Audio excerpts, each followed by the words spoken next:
안녕하세요. 이지토크에 오신 여러분을 환영합니다. 오늘은 3년이 골든타임, 현대차가 테슬라의 조립 공장, 폭스콘이 되지 않으려면 이라는 주제로 이야기를 나눠보도록 하겠습니다. 경제적 자유를 소망하시는 분들이라면 영상 끝까지 들어주시길 추천드립니다. 최근에 그 현대차 실적을 보면 정말 입이 떡 벌어질 정도입니다. 2023년 영업이익이 15조 원에 육박하면서 이게 창사 이래 최고 수준이라고 하더라고요. 네, 맞습니다. 역대급 실적이죠. 그런데 참 이상한 게 시장 반응은 너무 차갑다는 거예요. 주가는 5년 넘게 20만 원대 그 박스권에 딱 갇혀 있잖아요. 이게 바로 오늘 이야기의 출발점, 현대차의 역설인 것 같습니다. 정확히 짚어주셨습니다. 돈은 역사상 가장 잘 보는데 미래 가치를 평가하는 시장은 왜 이렇게 냉담할까요? 그 근본적인 이유는요. 자동차 산업의 경쟁 패러다임이 그야말로 뿌리부터 송두리째 바뀌고 있기 때문입니다. 이제 시장은 자동차를 완전히 다른 기준으로 평가하기 시작했어요. 패러다임이 바뀌었다. 이건 알겠는데 그게 정확히 뭘 의미하는 걸까요? 단순히 내연기관에서 전기차로 넘어가는 것? 그 이상의 변화가 있다는 말씀이신가요? 자동차의 본질 자체가 변했다. 이런 뜻인가요? 바로 그겁니다. 시장은 이제 차를 딱 두 가지로 나눠요. 스스로 발전하는 자율주행차, 그리고 그렇지 않은 수동차. 테슬라의 FSD, 그러니까 완전 자율주행 기술이 그 분기점을 만들어버린 거죠. 예전에는 자동차 가치가 엔진 마력, 디자인, 연비 이런 하드웨어에서 나왔잖아요. 이제는 완전히 소프트웨어, 특히 AI가 그 가치를 결정하는 시대로 넘어온 겁니다. 이게 먼 미래의 이야기가 아니라 이미 현실이 된 변화입니다. 이제야 좀 퍼즐이 맞춰지는 느낌인데요. 그러니까 시장은 현대차의 그 역대급 실적을 뛰어난 수동차를 아주 잘 만들어서 얻은 성과, 딱 이 정도로만 보고 있다는 거군요. 맞습니다. 미래의 성장 동력인 자율주행차, 기업으로서는 아직 물음표를 던지고 있는 거고요. 네, 바로 그 냉정한 평가가 주가 수익 비율, PER에 그대로 드러납니다. 현대차의 PER이 지금 4.5배 수준에 머물고 있거든요. 4.5배요. 네, 보통 미래 성장성이 높은 기술 기업들은 PER이 수십 배, 때로는 수백 배까지도 가잖아요. 시장이 현대차에 보내는 신호는 명확한 거죠. 당신들은 훌륭한 제조업체지만 미래를 주도할 기술 기업은 아직 아니다라는 겁니다. 그 말씀은 결국 돈의 문제로 연결될 수밖에 없겠네요. 이 시장의 불신을 해소하려면 결국 미래 기술에 대한 투자를 증명해야 할 텐데 현대차가 실제로 쏟아붓는 R&D 비용, 이건 테슬라랑 비교하면 어느 정도 수준인가요? 표면적인 금액만 보면요. 차이가 그렇게까지 커 보이지 않을 수도 있습니다. 3분기 누적 R&D 비용을 보면 현대차가 약 3.5조 원, 테슬라가 약 6.8조 원. 2배 정도 차이네요. 네, 그 정도죠. 하지만 여기서 우리가 봐야 할 건 단순한 양이 아니라 그 돈이 어디에 쓰이는지, 바로 질의 문제입니다. R&D 비용의 질이 다르다. 구체적으로 어떤 의미인가요?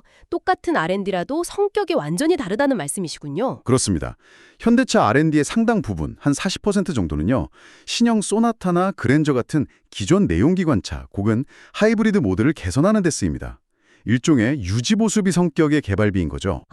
신차 개발비 같은 거요? 네.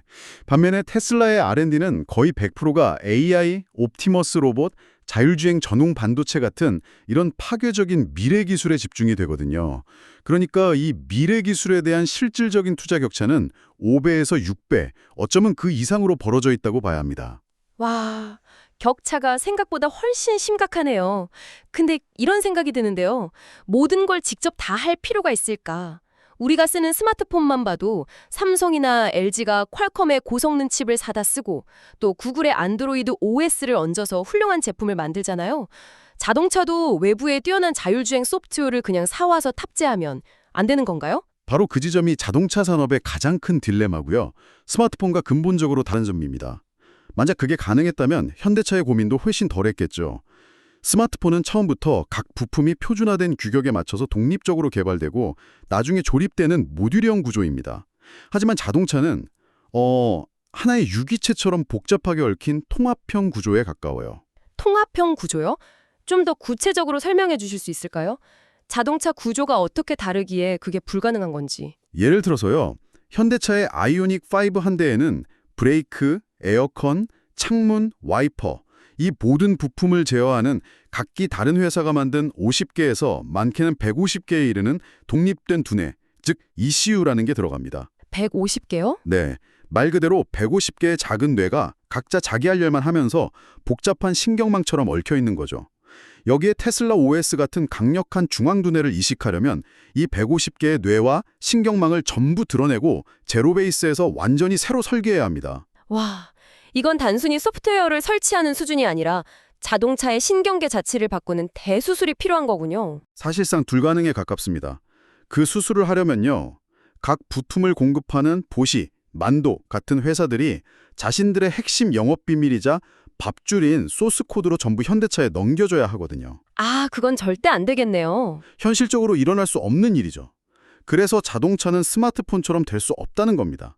반드시 스스로 모든 것을 통합 제어할 수 있는 두뇌와 신경계를 만들어야만 하는 거죠. 기술적인 장벽도 엄청난데 어쩌면 진짜 장벽은 60년 넘게 성공해온 현대차라는 그 거대한 조직 내부에 있을지도 모르겠다는 생각이 듭니다. 성공의 방정식이 있었는데 그걸 버리기가 쉽지 않을 테니까요. 핵심을 짚으셨습니다. 바로 60년 공룡의 딜레마입니다. 현대차의 핵심 경쟁력은 지난 60년간 피땀 흘려 쌓아온 세계 최고 수준의 내연기관 엔진 기술 그리고 대량 생산 노하우거든요. 그런데 이제 와서 소프트웨어 중심으로 모든 것을 전환한다. 이건 평생을 엔진 개발에 바친 핵심 엔지니어들의 업적과 자부심을 정면으로 부정하는 것처럼 비출 수가 있어요. 내부적인 저항이 상상 이상이겠는데요. 아니, 우리가 이렇게 해서 세계적인 회사가 됐는데 왜 검증되지도 않은 길로 가야 하냐? 이런 목소리가 나올 수밖에 없겠어요. 전기차로 다 바꿔야 합니다. 이제 엔진은 중요하지 않습니다. 라고 주장하면 네가 자동차에 대해 뭘 알아? 나는 엔진만 30년 파온 사람이야. 라는 반응이 나오는 그런 구조적 저항에 부딪히는 거죠. 이건 뭐 개인의 성격 문제가 아니라 조직이 가진 성공의 역사 때문에 발생하는 인간적인 저항이자 조직적 딜레마입니다. 이게 자칫하면 필름 기술로 세계를 제패했던 코닥이 자신들이 최초로 발명한 디지털 카메라로의 전환을 주저하다가 몰락한 것과 비슷한 상황이 될 수 있다는 그런 위기감이 드는 겁니다. 정말 아이러니하네요. 바로 지금 현대차의 역대급 실적을 이끄는 1등 공신이 하이브리드카인데 그게 오히려 미래로 가는 길을 막는 족쇄가 될 수 있다는 말씀이시잖아요. 그래서 달콤한 독약이라고 부르는 겁니다. 하이브리드는 단기적으로는 엄청난 이익을 가져다 주지만 장기적인 관점에서는 소프트웨어 중심 자동차로의 전환을 가로막는 가장 큰 걸림돌이 될 수 있습니다. 왜 그런가요? 하이브리드도 결국 전동화의 한 과정인데 왜 그게 걸림돌이 되는 거죠? 하이브리드는 내연기관 엔진하고 전기 모터, 배터리가 공존하는 현존하는 자동차 중에 가장 복잡한 구조를 가집니다. 그 말은 아까 말씀드린 분산된 이슈의 수가 훨씬 더 많아지고 제어 구조가 복잡해진다는 뜻이거든요. 아, 더 복잡해지는군요. 네, 하이브리드 카를 한 대 더 팔수록 모든 것을 단순화하고 중앙에서 통합 제어해야 하는 소프트웨어 중심 자동차, 즉 SDV로의 전환은 기술적으로 더 어려워지고 멀어지는 셈입니다. 지금의 달콤한 이익을 위해서 미래에 갚아야 할 기술적 부채가 눈덩이처럼 불어나는 구조죠. 단기적인 성공이 장기적인 혁신을 방해하는 구조라니 정말 어려운 문제네요. 만약 이 모든 문제를 해결하지 못하고 소프트웨어 경쟁에서 끝내 뒤처진다면 현대차에게는 어떤 미래가 기다리고 있을까요? 최악의 시나리오를 가정해 본다면 테슬라나 구글 웨이로 같은 소프트웨어 플랫폼 기업을 위해서 자동차 껍데기를 대신 생산해주는 하드웨어 조립 공장이 되는 길입니다. 아이폰을 조립하지만 모든 이익은 애플이 가져가는 대만의 폭스콘처럼요. 잠깐만요. 자동차 업계의 폭스콘이 된다는 건 단순히 하청업체가 된다는 걸 넘어서 우리가 알던 현대라는 브랜드의 가치와 정체성이 사실상 사라지는 거나 마찬가지 아닙니까? 기술 종속이 일어나는 거니까요. 맞습니다. 이 경우 기술의 주도권과 고객 데이터, 그리고 수익의 대부분을 소프트웨어 기업에 넘겨주게 됩니다. 한 시나리오에 따르면 소프트웨어 플랫폼 제공자가 전체 이익의 90%를 가져가고요. 현대차 같은 하드웨어 제조사는 고작 10%만 가져가게 될 수 있습니다. 9대 1이요. 네. 그렇게 되면 현대차의 영업이익은 현재 15조 원에서 1조 5천억 원으로, 주가는 25만 원에서 2만 5천 원으로 추락할 수 있다는 암울한 예측까지 나옵니다. 그야말로 회사의 운명이 바뀌는 거네요. 이 운명을 바꿀 시간이 얼마 남지 않았다는 위기감이 드는데요. 전문가들은 현대차에게 남은 시간을 약 3년, 골든타임으로 보고 있습니다. 3년이요? 왜 하필 3년인가요? 자율주행 AI의 성능은요, 학습하는 데이터의 양에 따라서 계단식이 아니라 기하급수적으로 성장하기 때문입니다. 지금 이 시기에 데이터 격차가 벌어지기 시작하면 어느 순간 그 격차를 영원히 따라잡을 수 없는 티핑 포인트를 넘게 될 수 있어요. 지금이 운명을 바꿀 수 있는 마지막 기회일 수 있다는 거죠. 그렇다면 저희 같은 투자자나 소비자들이 이 위태로운 골든타임 동안 현대차가 제대로 된 방향으로 가고 있는지 확인할 수 있는 구체적인 이정표 같은 게 있을까요? 말로만 혁신을 외치는 게 아니라 진짜 변화하고 있다는 증거 말입니다. 네, 아주 명확하고 구체적인 세 가지 신호가 있습니다. 이 조건들이 충족되는지 여부를 보면 현대차의 미래를 가늠해 볼 수 있을 겁니다. 이 신호들이 나타날 때 비로소 5년간 갇혀있던 주가 박스권을 뚫고 새로운 미래로 나아갈 수 있을 겁니다.